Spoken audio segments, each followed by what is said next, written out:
Hi, welcome to Simpleken, and we have the lovely Kunal Khemu on the episode. Hello, hi. Hi, man. What's up?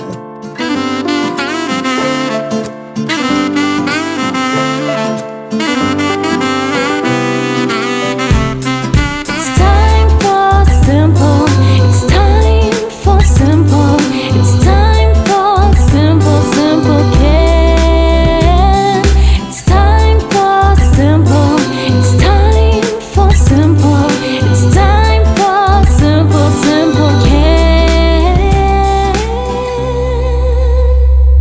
Thank you for being here. Thank you.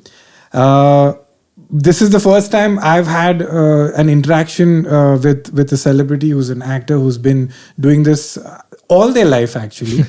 Like you started off as a child actor, and now you pretty much do everything. You do direction, you do music, you do acting, you do writing, production as well. I'm guessing. What do you enjoy the most? All of it. I think how do they say, the kida or the kujli of kind of being in performing arts and doing everything that you can has led me to go from one thing to the other. And I've honestly enjoyed doing all of it because I wouldn't do it if I didn't enjoy it. Okay.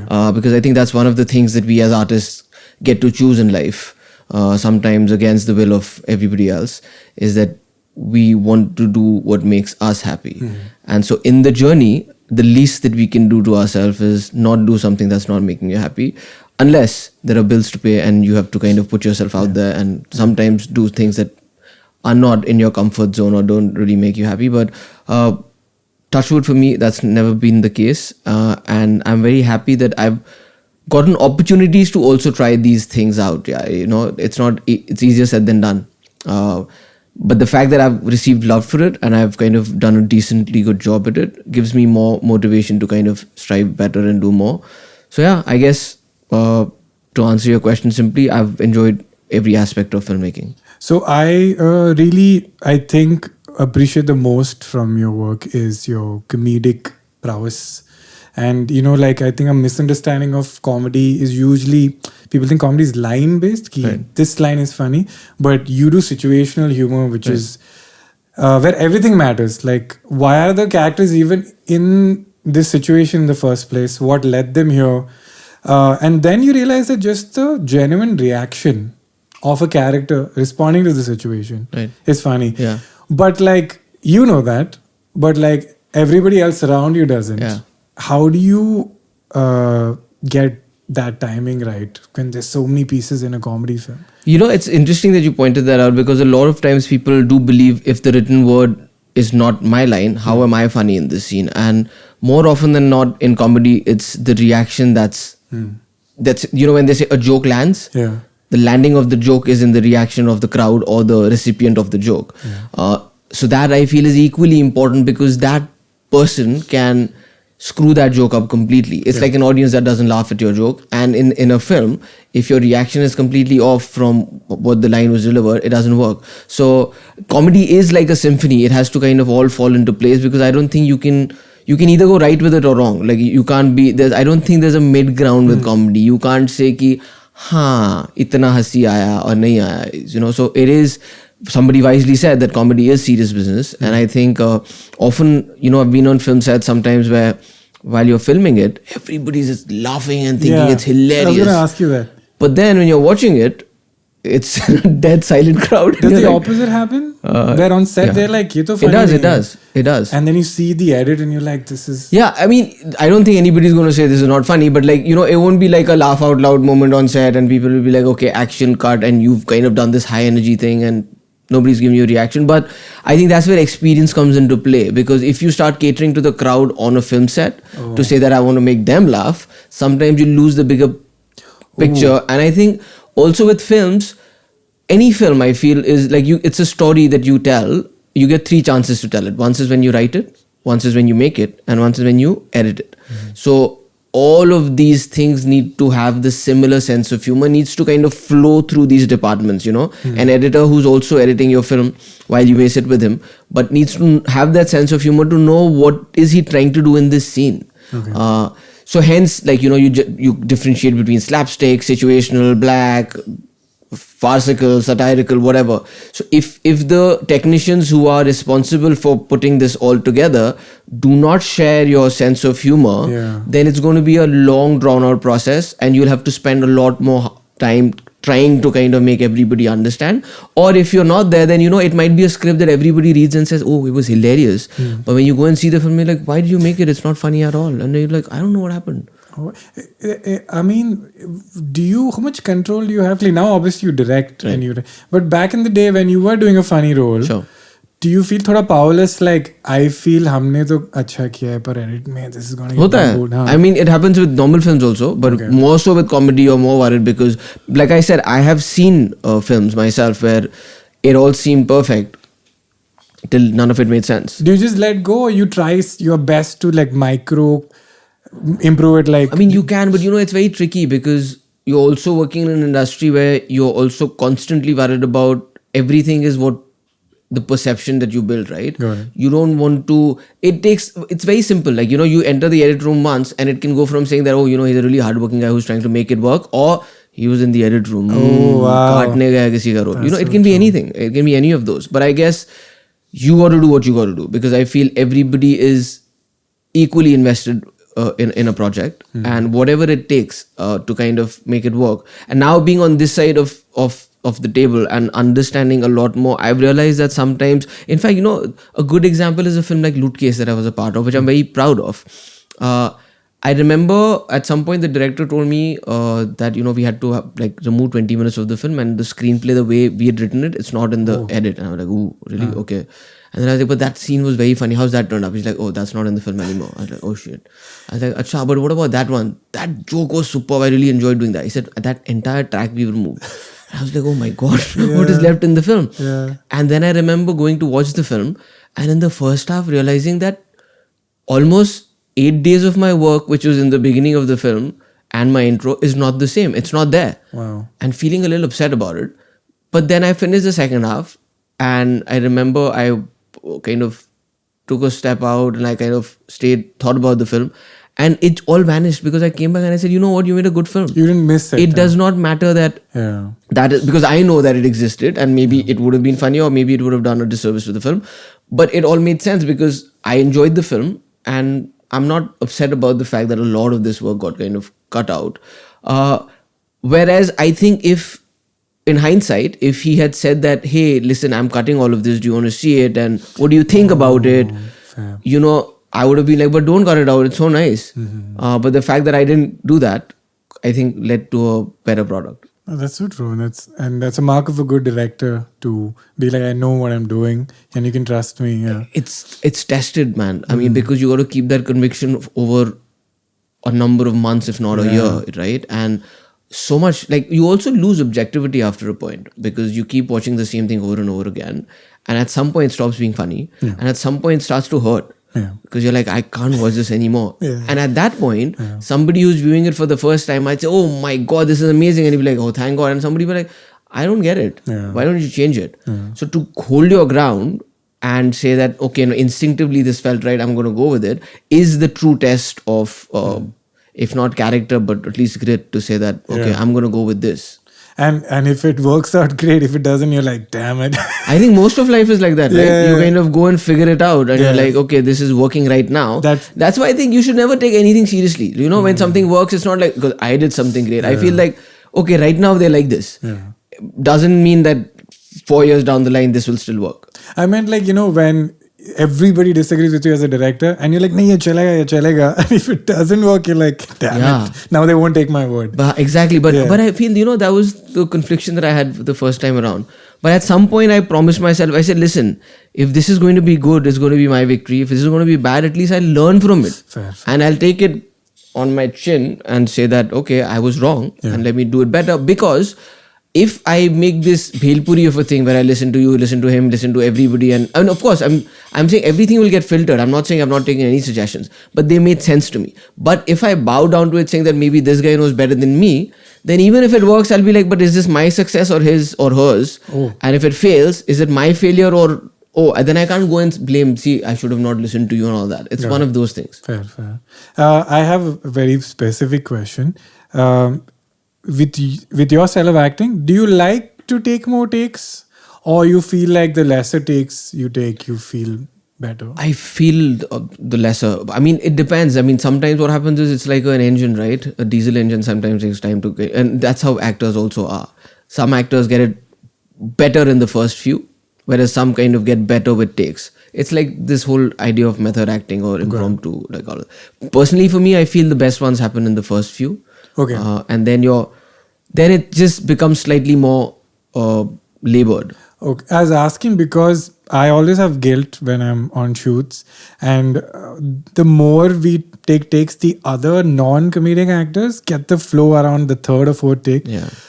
But I fully agree with you also. Like it looks less natural. But I also feel guilty because, as you said, it's that perception of, oh, he really cares. That's why he wants a fourth take, or like he's asking for another take. Now that you're on the other side and an actor comes, Right. do you have like more empathy? Like, bichara, he's trying to make it better, or you get it like, hey, why does he want so many takes? No, I get it. I see. I'll always feel that even if I've got what I wanted, but the actor feels that I can do one better, I want to see Got it. what that better is, and maybe it'll work on the edit. And always nicer to have more takes than less, because on the edit, like sometimes a take doesn't work because of continuity issues. Yeah. So like sometimes if you just have one take of it, then you have to make do with it, and then you have to start compromising here or there. But when it's performance related, I really feel that as an actor, of course, you have to impress your director, and that's his final call, what he wants to keep in the film. But I also feel that sometimes actors, because I feel in a film, while a director or a writer is thinking for everybody else, actor is that selfish person who's only thinking about that character, which is very good in the long run for that, because only they've thought through about that character way They'll more catch than some anybody continuity error. Like, why would my character do this? Yeah, Why do exactly, that? right? Yeah. So if the actor says that, listen, I can do one better, I definitely want to see what they are trying to say, because I've also been in that place where I'd be like, I know you've got what you want, give me one more. If you don't like it, don't keep it. Oh, that's like a nice bargain, no? Okay, Yeah. you got what you want, please. One for me. Yeah, sometimes it happens like that. And sometimes also actors are where they're like, I have no idea. Oh. If you're happy with it, I don't even want to look at the monitor. Correct. And if you've got what you want, let's go. Which is also another way of looking Do you at think it. that makes you a better director? Because when you work with a director who's also an actor, do you feel that difference? Or It can depend. I mean, not necessarily all actors turned directors would behave like how I did, or because every director in their own right has a different style of direction, right? A lot of directors are actors directors, whereas there are some who are better. They're not very good at communicating, but they know what they want. They're technically very sound. So I think that's the relationship that you kind of establish on every film, where a director tries to understand what kind of an actor am I dealing with, and on the other side, an actor understands what kind of a director am I dealing with. So actors also need to be intelligent to know, like, how do I get guided by this person? If he's having trouble communicating exactly what I want to know, sometimes they'll be like, can you show me what you mean? Oh. But sometimes the directors are not good actors, so they're like, oh, but I can't show you what I mean, but let me guide you. And sometimes there'll be like weirder conversations that you'll have, like saying, you're at 1, give me a 4. Yeah. You're like, oh, I thought I was at 6. What is your 1? I'm not a very good actor, so I get a lot of like, hey, can you do that like a real person? I was like, wow. You're I was not a like, real person. Yeah, I'm acting non-human. What do you like? What kind of director do you like? I'm okay with everybody, man. I've been doing this since I was 6, so I've kind of figured my way out. What I meant, like, what do you find easier? Like, do you find it harder to be with a director who's like another one and just stops giving notes, or a director who's like, hey, can we do this? You know what I've done is, before we go onto a set, I like to spend a lot of time with my director to kind of understand what they are about, how they're seeing the film, how they're seeing the character. Also discuss with them what I am like, because I feel that, when you're on set, when you're actually filming, it's like money time, where time is literally money. So there's no point. I don't think it's professional to kind of say that, okay, now let's block and understand what you mean, and while the producer's having a heart attack on the side saying that, can we get the stuff done? So I have but also for me as an actor, I feel that it's important for me to completely know what I'm getting into, because anyways, even after all of that, I think it takes a day, sometimes one scene, one shot, or sometimes a day and a half to actually play the part, actually walk that character in the shoes, in the costume, in the hairdo that this character is, and find him for somebody else. That's an awesome thing. What is like the quickest way for you to get into character? Is it the costume? Is it? I think the costume makes a big difference. That's why I'm somehow, when people say send in an audition tape, I find that really tough because I'm like, some people are very good at it. I think that's like should be a part of a training because some people are very good at giving. They'll be great in an audition tape, but they might not fire. On the other hand, somebody might give you really a bad take and like you'll be like, okay, his audition was not very impressive, but on set they're very good.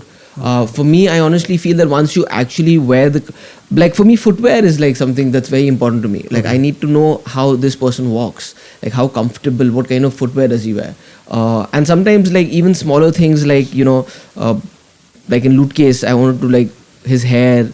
What did he wear in his neck? Like, is he a God-fearing person? Does he wear a locket and an amulet? And for like Loot Case again, shoes were very important. I want to figure out how he walks with his thela and bag and everything. So that kind of helps you. And also just when you're, like most of it is anyways in your head. You're imagining most of the stuff. But when you're on a set, which is your house, for example, you're sitting on a chair, you're getting the feeling of a chair, and I'm having this conversation with you, you're sitting in front of me asking me these questions. It's very different when we're actually doing it as opposed to when I'm imagining this all, because then anyways I'm trying to think, I don't know what the director wants at an audition stage, right? Yeah. Because we've not lived, anyways you're not living it in a chronology. It's not like you're on stage. You can be doing the climax on day one and the first scene on day last. Yeah. But you need to hit those. We call it sur. वो sur correct लगना चाहिए कहाँ पे कैसे, how is it going to crescendo the performance and all that. So that's why the other debate, which where they always say that theater actors are superior or film acting is tough or easier or whatever. I mean the math of that is completely different. I think they're two art forms. It's like if you ever played poker, playing a cash game versus playing a tournament poker is two different mindsets altogether. So I just feel that sometimes it's tougher to be an actor on screen because you do not live the emotion in a chronology, and you can correct. Suddenly the last scene is shot first. Which happened. Like I did a film like Malang, and one of the most integral part of that scene, Mohit put it on day one. I was like, dude, I don't even know what this character of Michael sounds like. Damn. I said, I'm so sorry, I didn't want to do this, but production and all of these issues and all that, we have got to do that. So that was a very tough first day for me because it was an intense shouting scene, like where he's losing his mind, and I had not even worn his outfit, but we kind of found our way through it. Wow. Do you feel like if you talk to the writer, he helps you with this more, or the director most of the time has done their homework? I think both. You need to have a chat with both. Eventually the director, because he's going to now tell the story the way he deems fit. But it's interesting to know from a writer, because a writer will give you added information of the things that did not make it to the script. Of what they thought this guy was coming from. And even sometimes a lot of these backstories are not important for the audiences, but they're important for the actors to know that, like you said, the actor will be able to tell you that this character would not say that. And it's so weird. Like I've also done that so many times when I'm telling the writer, saying, but this line he will not say. Yeah. I was like, why do you say that? I was like, it's like, oh yeah, that makes sense. Yeah. Like, why is he getting so angry? My character doesn't get this angry. Yeah, that's true. Yeah, that's so cool. Now that you're on the other side as a director, the audition thing was so interesting. Now, when you had to go through casting, you had to hire somebody. So did you have to see audition tapes, or you went straight for an in-person thing? No, I do. So the thing is, because a lot of times auditions are also to do with the fact that I want to see what this person looks in real life. Looks and sounds. Because sometimes, now with Instagram and all that, unfortunately, sometimes a lot of people look the same.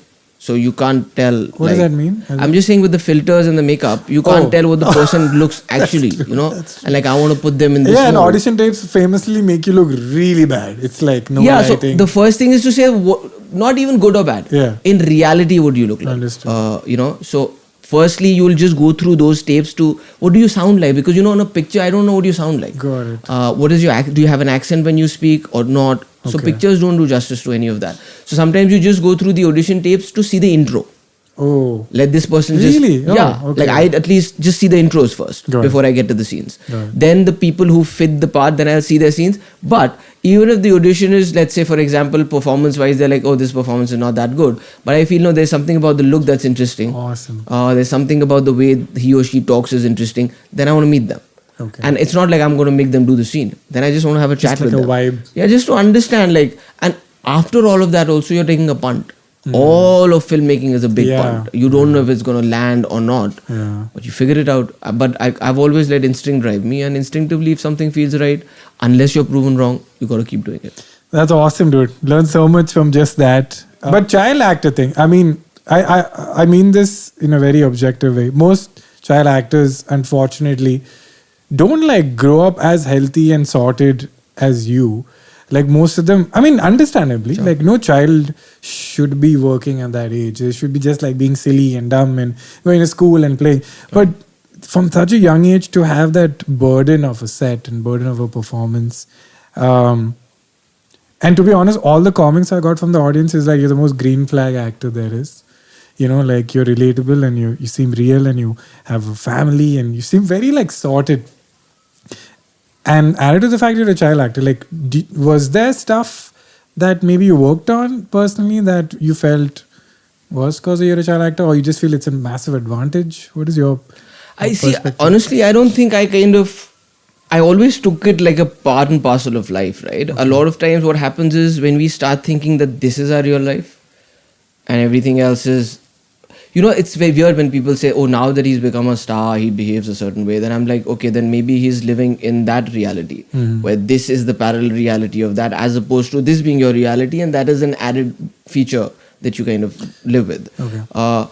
So I find it like I don't even know how to answer this, because I don't even know why I should behave differently because I've got an opportunity to do something that I really wanted to do and people like me for it. Yeah. I can understand that it gets tougher at times because you might be in any mood and people expect you to, it's like you like hey, tell me a joke, man. But I'm like, I've lost a dog, I can't tell you a joke. I meet a lot of people in the airport at 5 a.m. and they're shocked that I look tired and sad, and I'm like, I'm tired and sad most of the time. Exactly, right? Because they expect you to be like, so many comments be like, oh, in movies you look taller. I'm like, I'm so sorry to disappoint you. Oh, your physique is so much better in person. Okay, you look so much better in person. Oh, you look better on screen. People really they're like, I don't know how to answer that question. Yeah. Which is fine, because I'm saying now they own a part of you. But I might not be on my best behavior every single day. Yeah. So sometimes people will just like kind of put a blanket face and walk through it because I don't know how you're going to react and I don't know how I'm going to react to that. That sometimes gets misunderstood. But talking about the child actor bit of it, for me, it was never something that was asked of me to do. I always wanted to do that. So my dad's from the National School of Drama. Yeah. My mom was on stage and they were doing this show on DD called Gul Gulshan Gulfam, which used to be filmed in Srinagar when I was there. Yeah, we have a question from somebody who's from Srinagar I mean, I'll get to that, but he's a big fan of the show, and they said everybody there knows your family and has a lot of reverence for you. Yeah, sorry. So I used to like be on set most times, and then when we moved to Bombay, what an awesome childhood, like to be on set and yeah. I really enjoyed it, and it was nice that you could watch it on TV. And then I used to love films growing up as a kid, and I used to watch. My mom and dad were also, my mom more would take me to cinemas every Friday to watch a film. And then when I found the same director of Gul Gulshan Gulfam was doing something else in Bombay, and he wanted to do this episode with my mom, and he had seen me on set, and I'd done like a cameo in Gul Gulshan Gulfam at the age of 5 or 6. Wow. So he asked them, he said, does he want to, because this is the part for a kid and it's about him. And I remembered, like I was like, I'll come on TV, I'll see myself on TV. I was like, yes, let's do it. So I just did that as a one-off, right? And that was that. Because in a Kashmiri Pandit household, your profession as a kid is only going to school, nothing else. Right. And there's such... I mean, that's most of India. Yeah, but like, till the age of 15, they won't even tell you that there's another stream called commerce or arts. It's only science. Oh. So you didn't even know that for the longest time. Yes. So, and then that came along, and I remember somebody from the casting team of Humour Pyar Ke watched it and they reached out to my dad and they were like, hey, he was like, he's not actually like into acting, but they're like, no, but this is a great part and it's about the kids and it's the youngest kid, and actually, Bhatt Saab has seen it. In fact, the younger part was written for a girl, but they want to make the younger part as a boy because of this and that. And I was in Delhi and I was watching Dil, so weird. I was watching Amir Khan on screen and my dad calls me up. And like, this is the lovely thing about my parents. Like, at 6, they thought I was wise enough to take a decision. Wow. So he's like, listen, I know you're on your vacations, but this is the call that's come, and there's Amir Khan, there's Juhi Chawla. I was like, I'm watching it on TV. And there's this film, it's about the kids.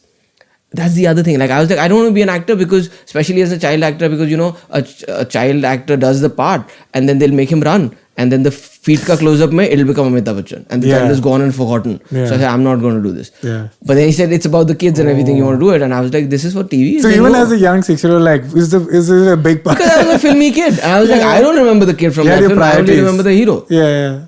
So I was like, is this going to be on TV? He said, no, this is going to be on the screen. I was like, whoa. Wow.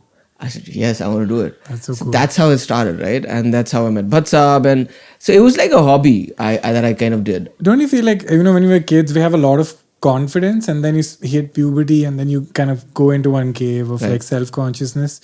Did that happen to you, or do you think that never came? You just had that confidence. I think when it came to like performing on stage or like in acting, I didn't hit that. Like personally, I did. Like, oh, do I look? I'm not tall enough, and my body is like this, and I'm whatever. All of those things as a teenager you go through. But I think this one was in sync. Like this was the constant in my life that I kept doing, and I kept enjoying, and I kept making newer friends or newer acquaintances, and finding new mediums because.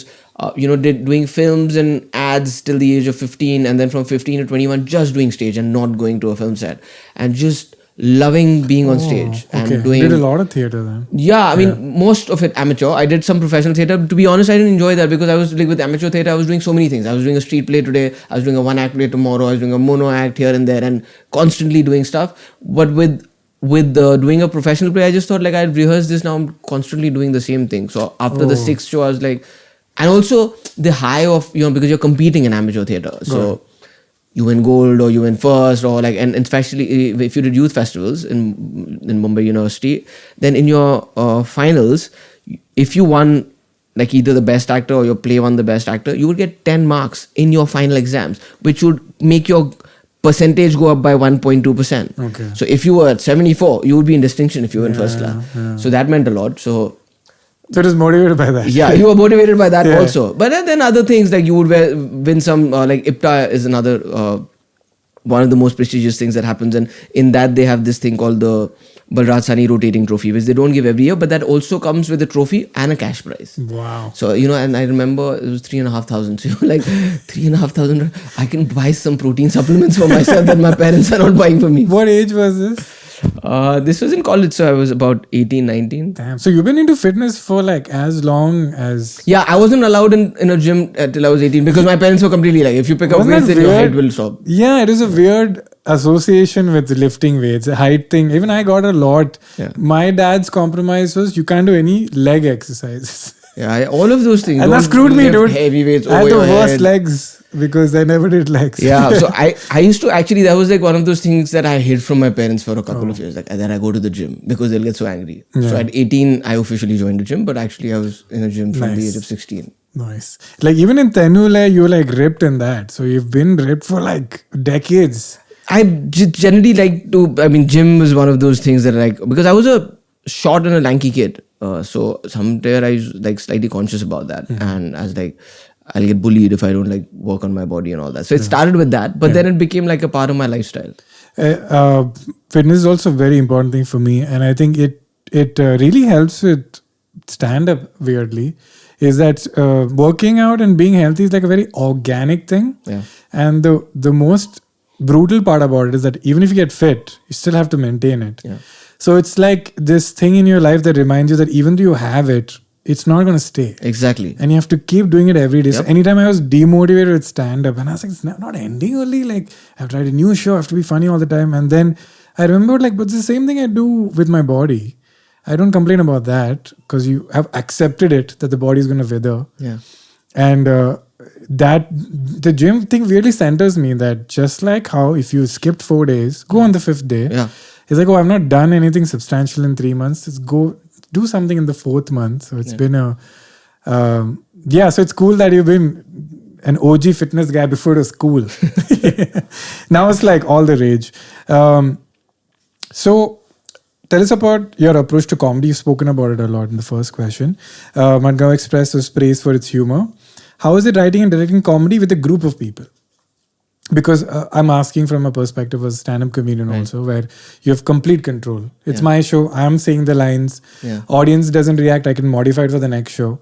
But now you have complete control. You've casted the actors. You've written you co-wrote it as well, right? Or which one? The script, Madgaon Express. Madgaon was just me. Just you. Yeah. So it's your everything's your baby. Right. So like, how is it to see someone else mess it up or something? It's pretty much like doing crowd work in comedy because you got to kind of feed off energies as well, right? Because you write it sitting alone. Right. And you kind of decide everybody's meter. But I think being an actor also helped me writing dialogues because I would act them out. So because it's written to a meter, right? So I think that the actors also found a comfort with, because it was written to meters. But also what I understood was every actor brings their own personality to it. So but that I was kind of prepared for. I was surprised that I accepted it as early as I did, because that was one of my fears. I was like, this has lived with me for such a long time, and for me this character speaks like this and this character speaks like this, but it needs to resonate with the actors. But I pretty much on day one, or even before that, when you were just reading, and I understood what their body language was, what their energies was, and I said, how do I use this to now modify my version of what this character would do?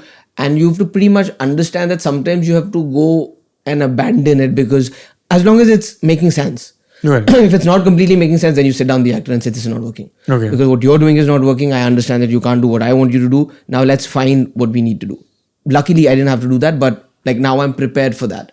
But otherwise, what happens is when an actor brings his own energy or her own energy to it, sometimes it resonates exactly with what you want, and that's the way it's going.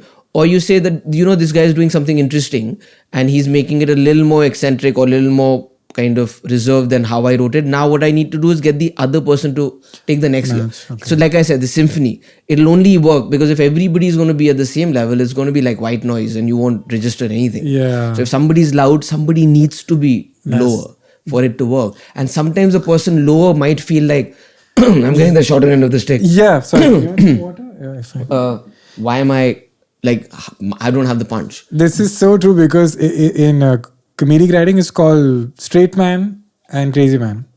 And the crazy man is funny because a straight man is supporting the craziness. Yeah, he's making his crazy look. Yeah, like the alive, reactions, yeah. as you said. If the crazy guy does something, straight man is like, what are you doing? But if both are crazy, it's just cacophony, like as you said. Yeah. It's just like a mess, and Yeah. everybody's so... Yeah, and you're right, it's so true. Like the straight guy, things like... Because when you watch Friends, Ross is the straight guy. Yeah. And I never liked him. I used to find him so boring. And as I grew older and understood writing and I said, Ross makes everybody look good. Exactly. Yeah. For example, 2.5 Men, Alan. Yeah. He's the life of the show. Yeah. Even though all the smart ass lines are with Charlie Sheen, like the show wouldn't. Yeah. It's one of the best shows I feel like written. Yeah. Over 8 seasons to do that is unheard of. Again, Office is one of my all-time favorite shows. I just think it's brilliant writing. Yeah. And then of course those actors come and make it fly to another level. But that's where you understand what humor transcends a lot. And I feel humor is one of those things which now I feel people are realizing is you can put, it's like aloo that you can put in any sabzi. Of course. You can put comedy in horror now, which is like often misused though. Yeah. Or you can put it in a sad situation. Why do you say that?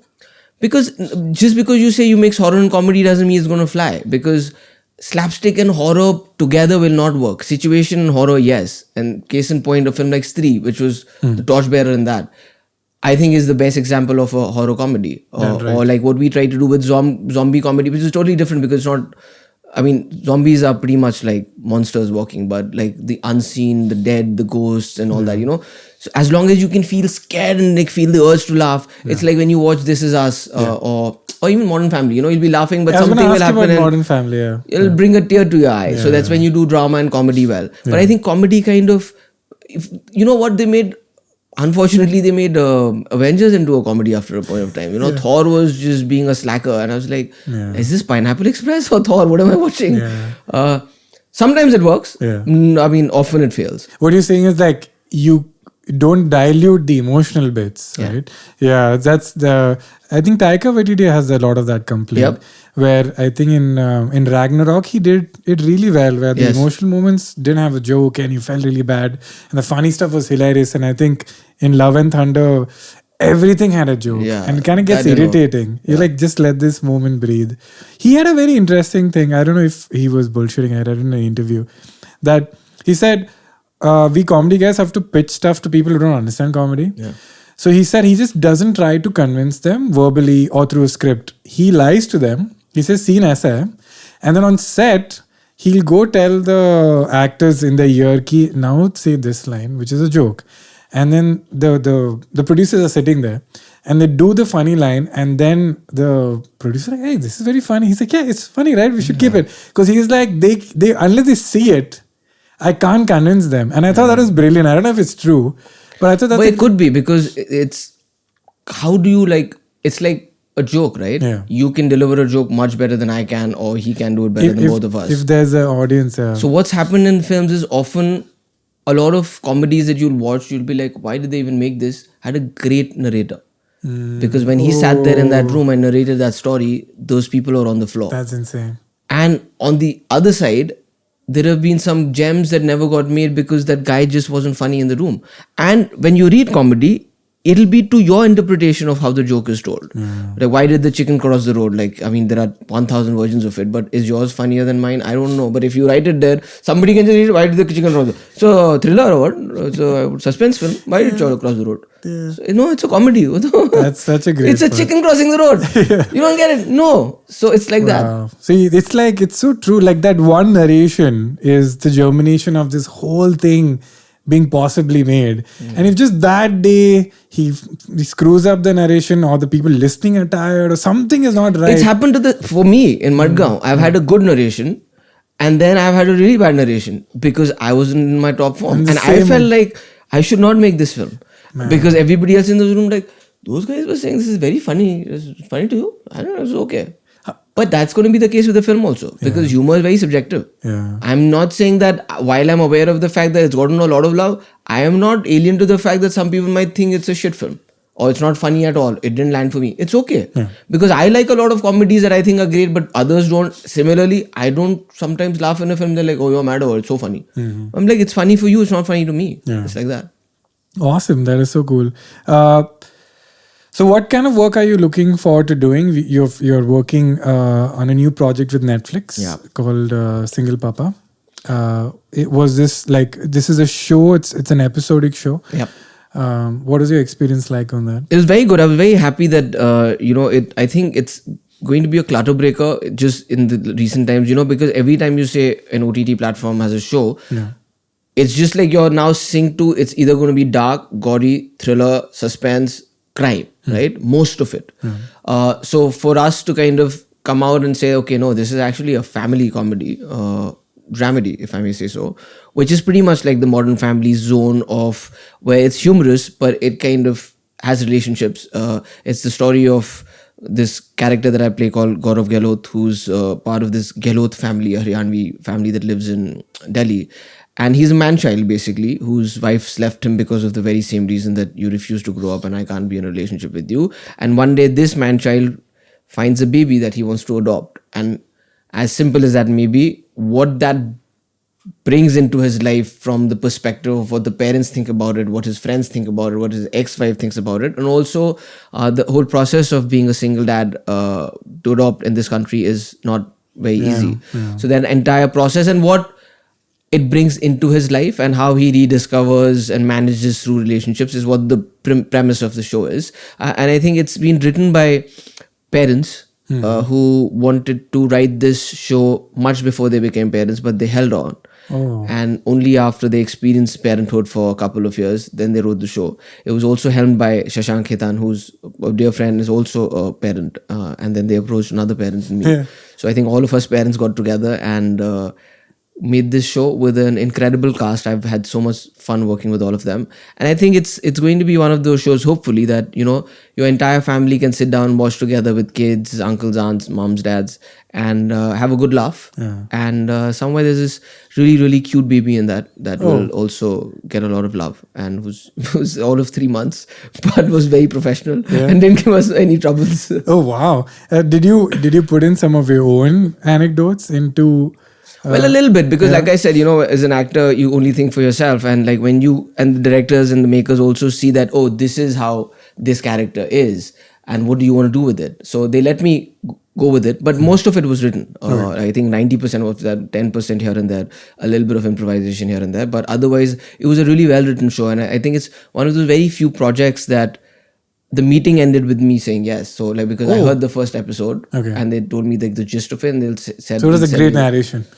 No, it was a good narration and also it was a good script and it was also like a breath of fresh air, if I may say so, because I've not kind of come across something like this in the OTT space, and I was very happy that I was going to get to play this part where I could be, because the character is also pretty much like how I am.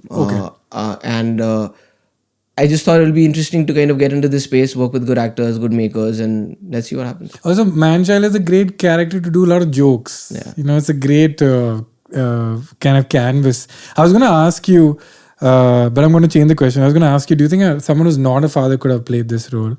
But then I want to just ask you personally, like, is it hard to relate to men who are not fathers, who don't have kids? Because I'm going through that now. I just had a kid.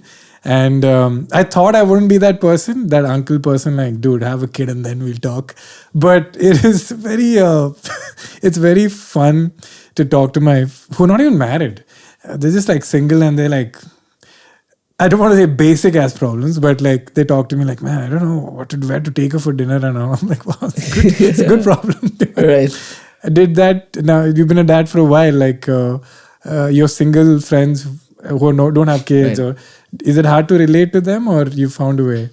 Not actually. I just think even if I wasn't a parent, I would still go. I mean, I just think there are people who are very aware of everything, and then there are people who are not very aware of everything, and you'll always find that in different relationships.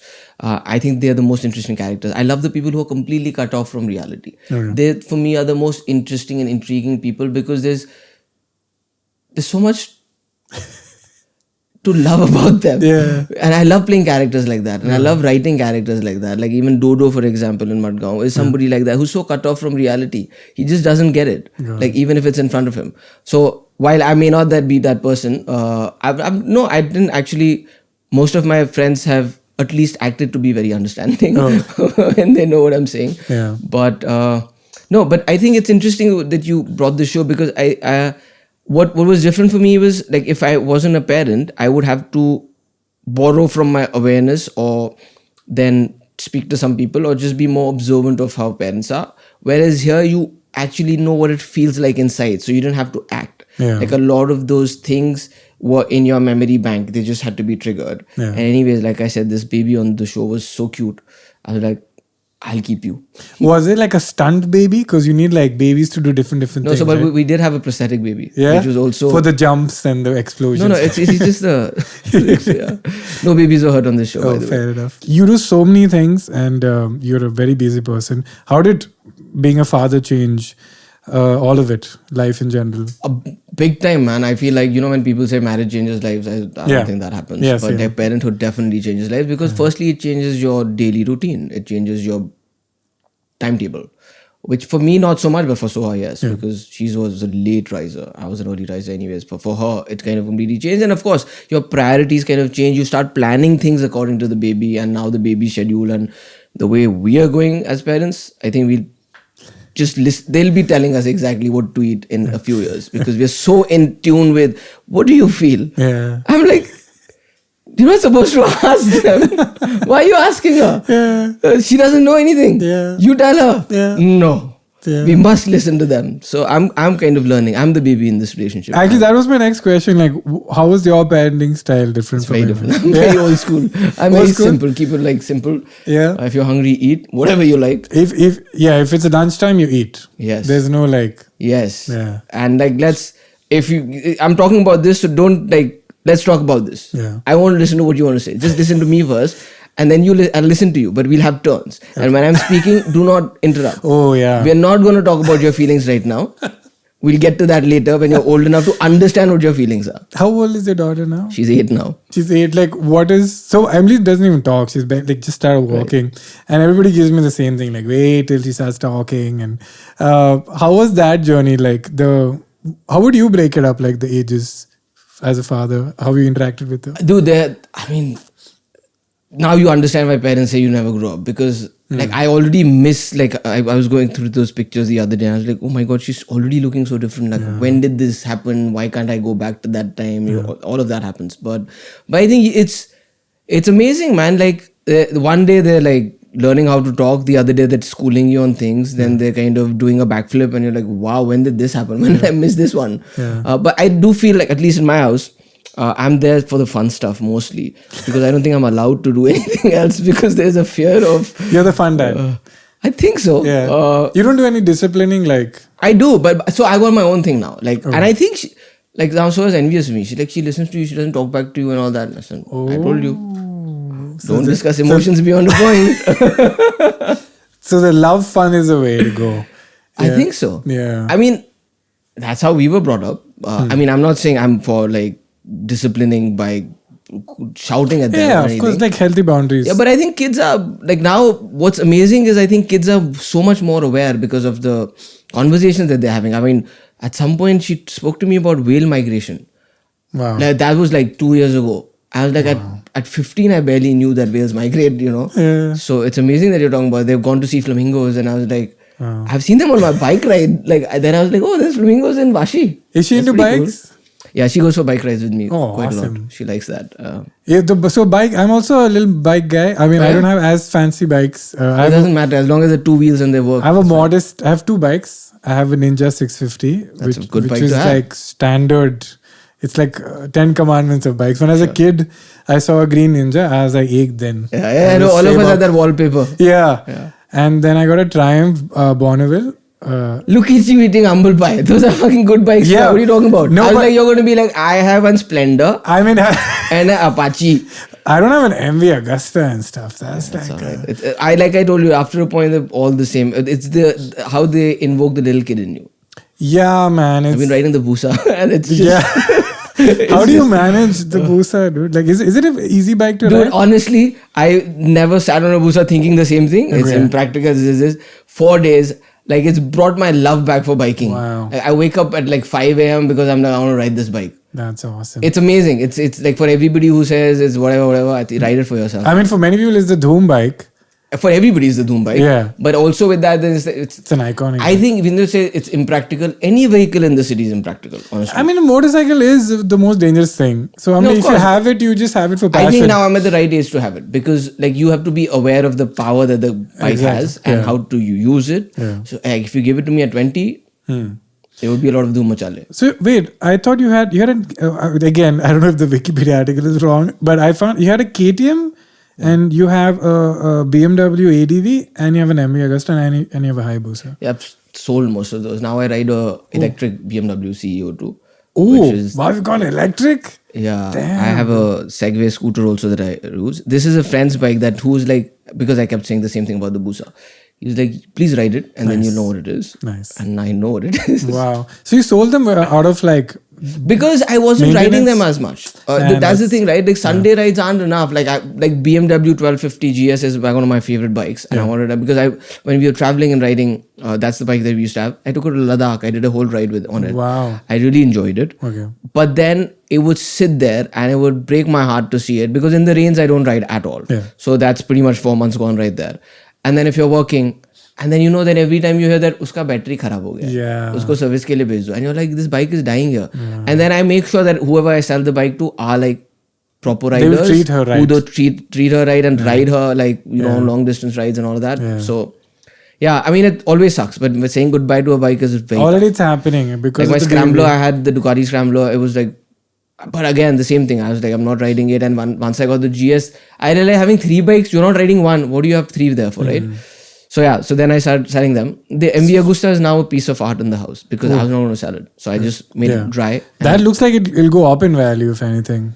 I don't think so because it's just like because they don't have everything you have to import. The Okay. spare parts aren't available Got here. And not everybody knows the bike as well as some do. I think I was also educated about the bike by a lot of other biker friends.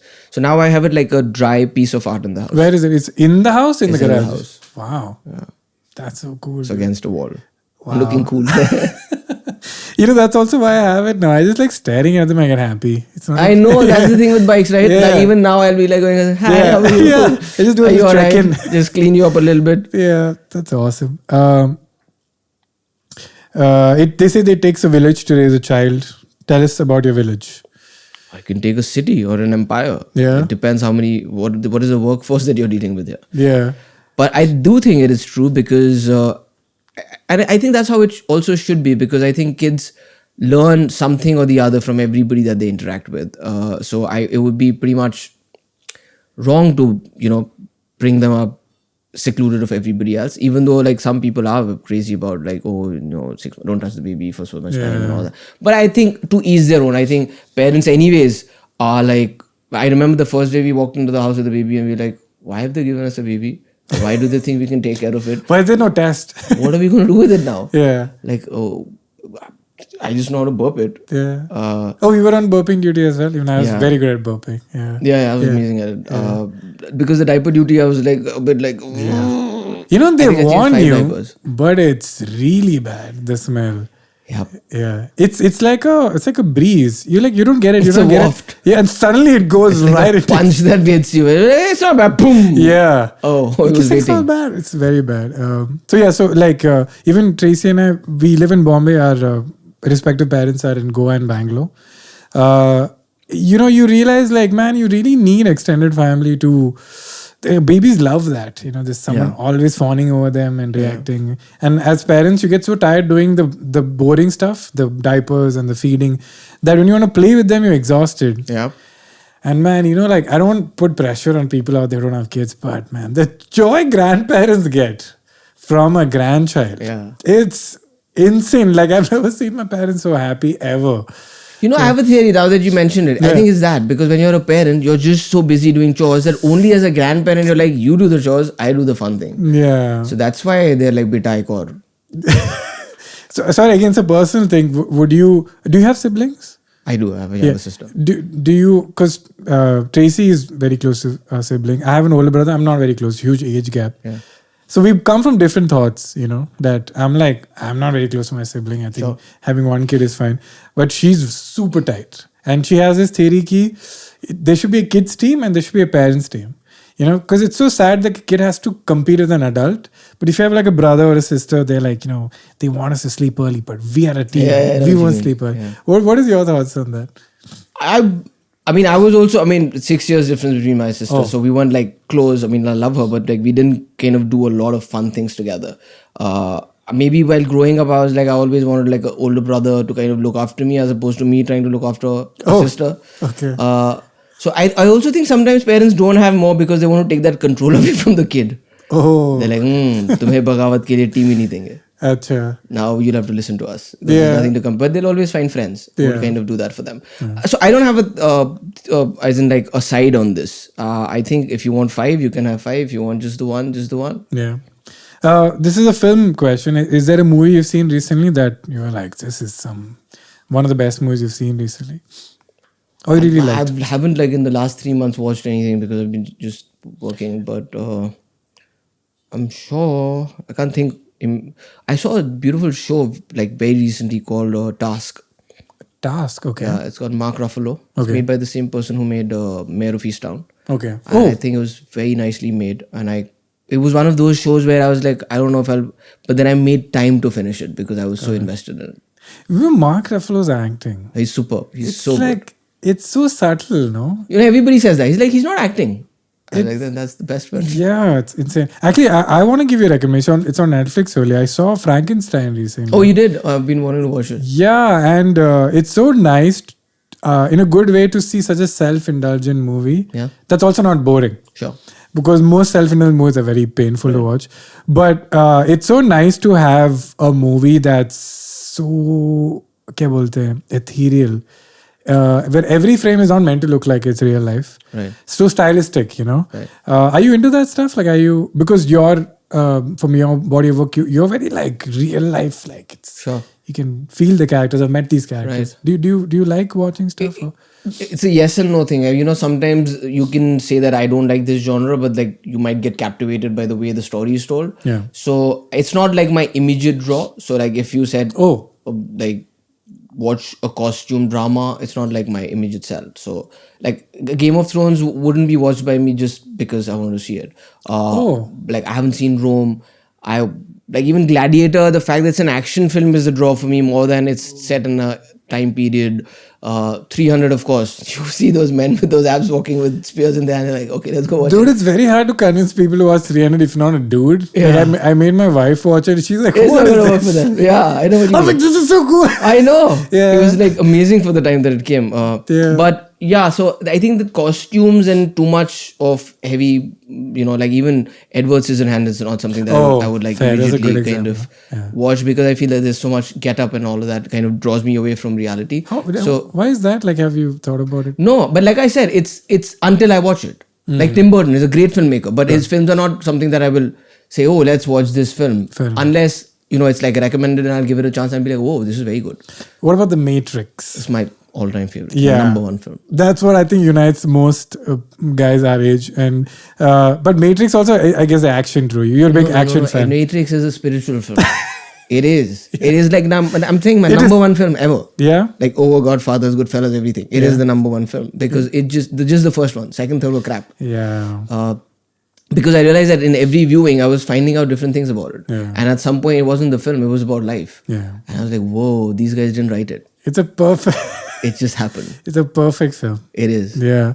Actually, Yashara has a question for you. Do you know Yashara, the guy who makes those music remixes? Yeah. So he's been on the show. Oh, nice. He had a question. He's a big fan of yours. He said, do you plan to make more films in other genres? So it's very apt. I feel he'd make a nice thriller or a pure horror. It's amazing he says that because, yes, I've already written those. Oh. But it's just that, like an actor, when you do one genre that works, you're immediately typecasted. I'm not saying I'm typecasted yet, but the appetite from me is right now of a film that has humor in it. So right now but those are in the works and they're definitely going to happen. Yay. So, yeah, should we look forward to that? Yes, I'm very happy that you also pointed out the genres. Yes. Nice.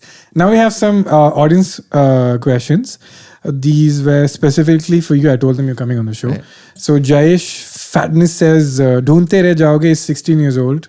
What has evolved in the comedy business and how does one perceive to make a comedy movie in 2025 now that we have restrictions, limitations on specific kinds of humor? Yeah. You evolve. I think that's the best thing about anything that's in creative arts is that if I've said this before, I said there's a reason we call it the creative flow, because if somebody puts a dam in front, the flow kind of finds its way to kind of modify and maneuver itself.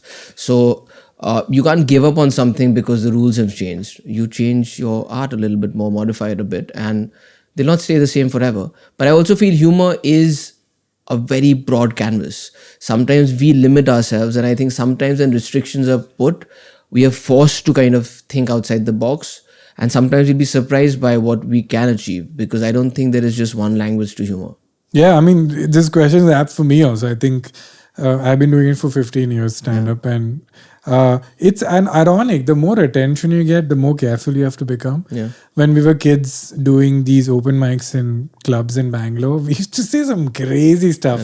Also, you're young, you just want a reaction. And the older you get, now I have a family and all, so I'm like, I'm gonna be careful. But yeah, it's like self-typecasting. It's like, I think my audience likes this style of mine. Right.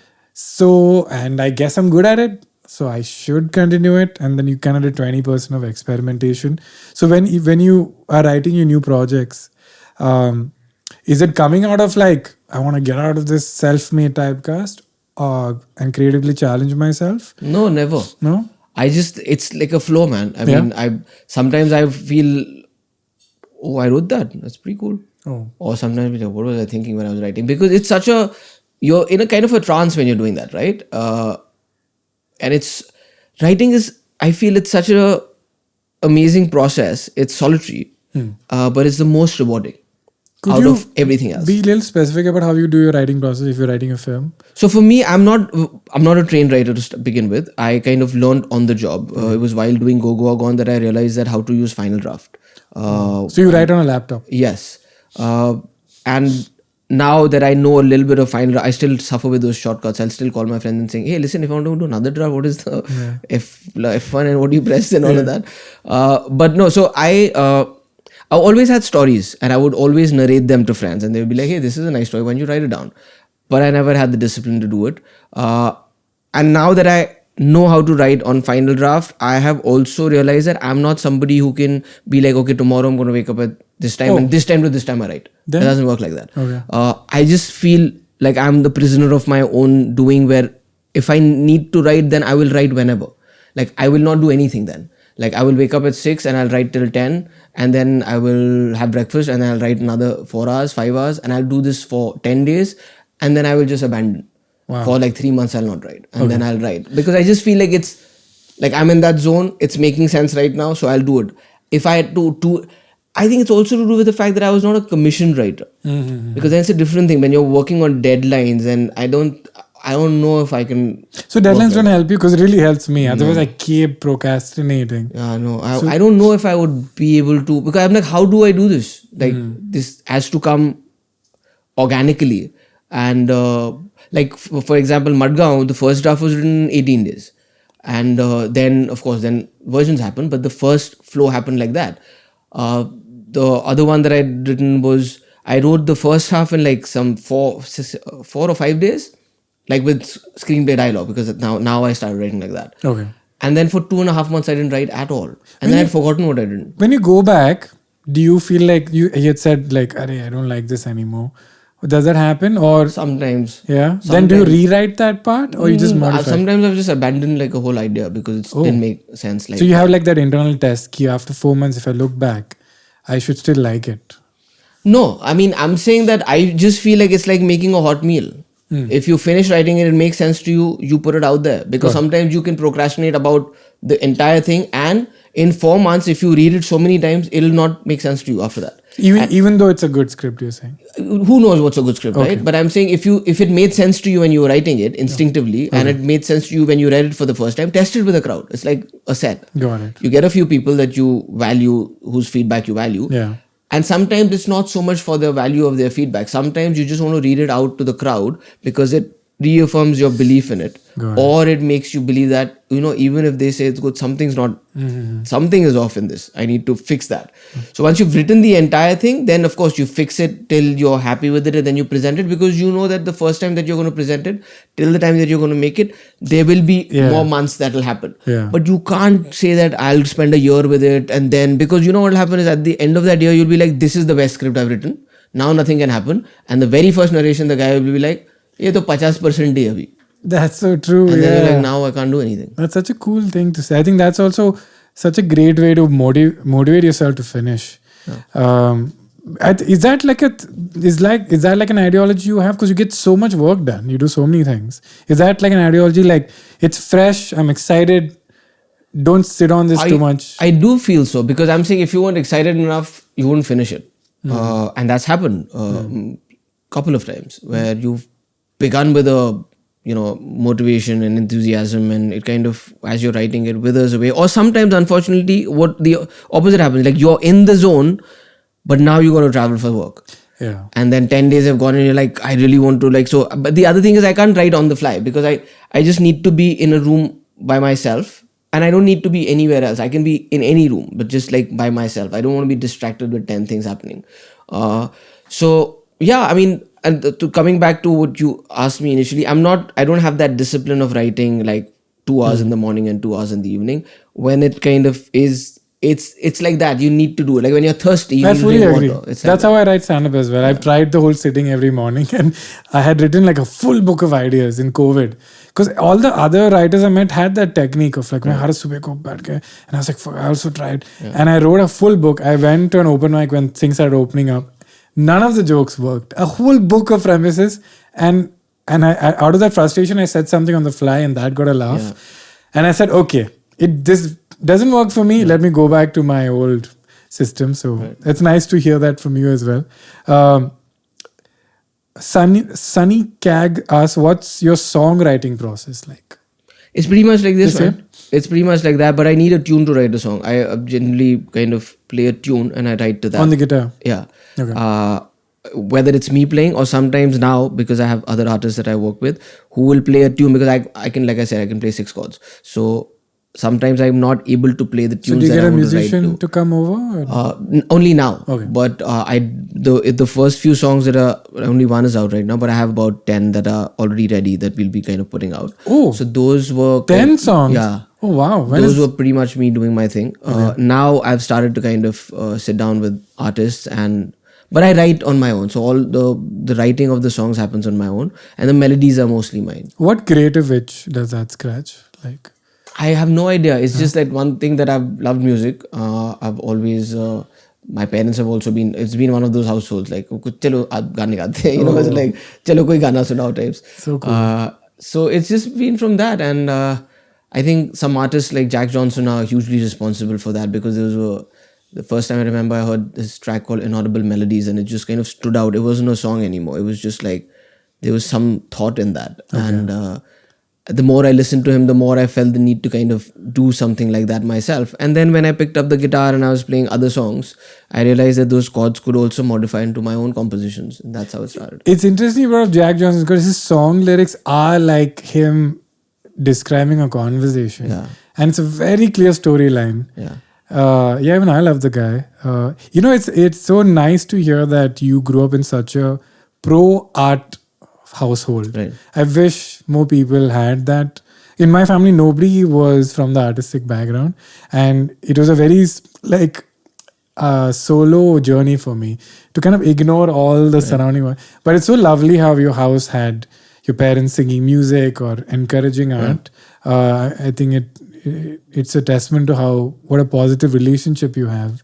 In another podcast, I saw you saying that your job doesn't define you. Like you have other things like family and that's also, I think, accidentally what I also did to stay sane. But I was like, let's not forget like stand up, and this doesn't define me. This is part of. Correct.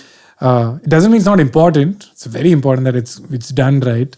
So it's. I hope we can do that for Emily. Where there's it's so heartbreaking when some kids listen to the song and parents are like, "Kya gana baj raha hai? Kya pura din gana sun rahe hain?" And I'm like, that's such a terrible thing, right? I know what you mean. Yeah. Like pura din gana suna is such a gift. Yeah, but it's like a mix, right? So my dad, because he went to the National School of Drama, he was more on. He would judge my film choices, the ones that I would watch. Yeah. And he'd be like, "I'm trying to show you Dr. Zhivago. You're dancing to a Govinda song.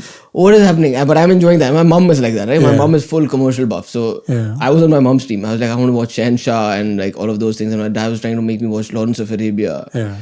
But then later in life, I was like, hey, I should give this a chance, because I remember Fiddler on the Roof is the first one that I tried from my dad's collection. And it became one of my favorite films. And from there on, I kind of struck a healthy balance between commercial and intellectual cinema. A very endearing thing about you is that you said, right, you don't take life so seriously, and you have that amazing balance of, you're obviously very hardworking, very professional, but you constantly make self-deprecating jokes. You're like, it's all chill. It's all, it's a wonderful thing it's a nice stark contrast from other big celebrities who are like, monoliths. And you're just like, I also love your answer, dude. You're just like, so direct, and it's nice, to watch you in anything. Thanks, man. So this is a little off track question. Krishna Nancy 44 is asking, is getting married worth it in 2025? I feel really bad for the new generation the more I talk to them. Because it's so weird. It was like an advertisement. Like when Tinder came along, I was like, hey, why didn't this exist when I was in my 20s, right? And then soon I was like, thank God it didn't exist when I was in my 20s. Because it's pretty much like our association with food was, right? Because fast food was big. Oh, fair. And then we kind of lost touch with home food. And there was to be a time saying, restaurant kabhi nahi chalega. Our parents used to be like, क्यों hotel खोलना? सब तो घर पे खाना खाते हैं, बाहर जाके कौन खाना खाएगा? Wow. And then now you're like, now people don't cook at home anymore, and it's all about cloud kitchens and all of that. So it's all kind of changing at a high pace, and I just feel that people are so scared of getting bored or being hurt or being like in pain that they have built these apps and ideas and thoughts and emotions that we must kind of, be very careful of, that we don't touch. That I think it's a disservice in a way. I think you need to persevere a little more. There's a great line that hundreds and thousands of times I use it, but it never gets old. It's like somebody had said, a friend of my dad's had said that, he said, "Rishte zid pe chalte hain." And that's always stuck with me, because I'm like, anything in life, if you're not ziddi enough for it, it'll not happen. It's like now you made peace with the fact that it's a 12-hour day and a 12-hour night. You can't sit there and say, but now I want it to be night. It will not happen, whatever you do. So you got to wait, and it'll happen, and the night will pass, and the morning will come, and the day sunshine will happen, and the rains will go. So like that, in relationships, also, you have to persevere and go through the whole, because I feel more than marriage is a far off thing right now. People are talking about, will relationships last? And there are new relationships that I hear, new terms that are thrown out like every day. And I feel like it's become like fast food. If this is not meeting my standards right now, let me go there. And then when you're there, like, oh, but this one was better at that. So if we start treating people like commodities, then our relationships with them will be like inanimate. So you're saying nothing is worth it if you're not ziddi about it. Yeah. Yeah. Anything in life. Yeah. Fair enough. That's a great answer. So this was the person. Prakul Pandita says, his parents were actors too. His grandfather was a Sahitya Academy awardee for his literature contributions. We got this right. Yeah. There's also Padma Shri. Oh, damn. Okay. That's a lot of pressure. Dude. A Padma Shri? Oh my God. So what kind of pressure did he see growing up? What shaped him? Since we have seen so much of the comedic side and him taking things in unserious that way without taking himself too seriously in public too, did that come from a sense of security back home? Or was it a calling? I love the man. None of it actually. I think I discovered stuff about my grandfather like in the last decade because they weren't one to kind of like say things like, oh, ye hua, wo hua. And I feel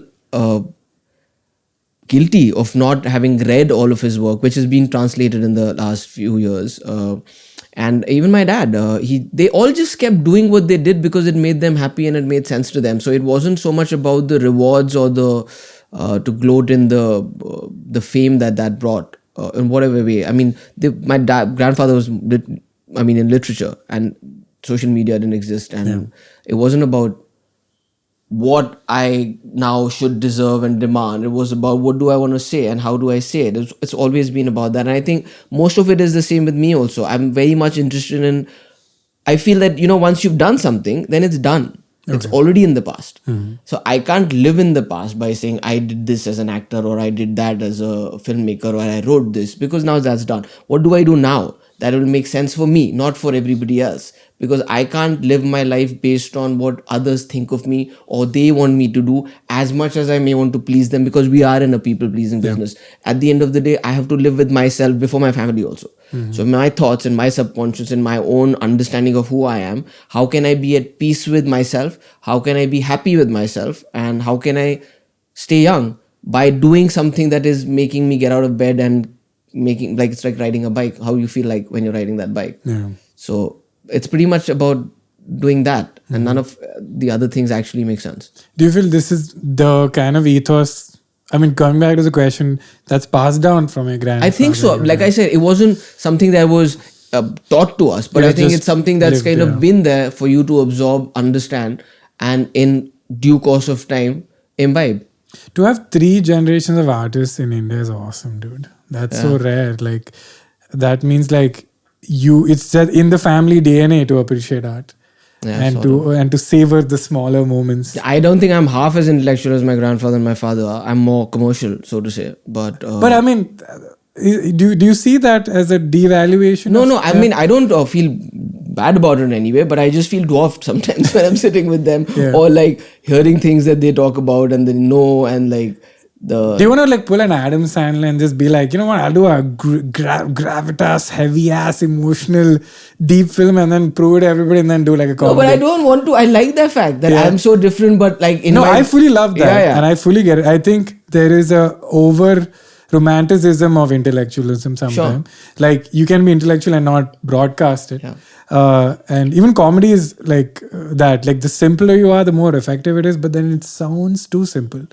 I think, being intellectual or having intellect isn't something that you learn. Like, it's going to be a part of you. I think what we can work on is just being aware, and that's what I want to be. Yeah. What my philosophies are, what my intellect is something that will come inherently from within. Yeah. But I can always try harder to be more aware. Yeah. That's what I work at. Yeah, and riding a motorcycle does that. Yeah. Awesome. Thank you so much, Kunal, for being here. And Single Papa, when is it coming? 12th of December. Ooh, awesome. And please, all of you, check it out. I also have a product plug. There's a copy of my perfume line. Oh, wow. It's called The Stage. We have 2 fragrances. So we give it to all the... Yeah, it's just, just to pay for college and stuff for Emily. Thank you for being here. And if you want Kunal come back, please do. If you want to nerd out more, sure. Have more questions in the comments for him for the next time he comes. If you want to listen to the audio version of the show, it's on Spotify. It's not on Doordarshan because they don't like us. It's on all the other platforms. Thank you so much and take care. Tata. Bye bye. See you.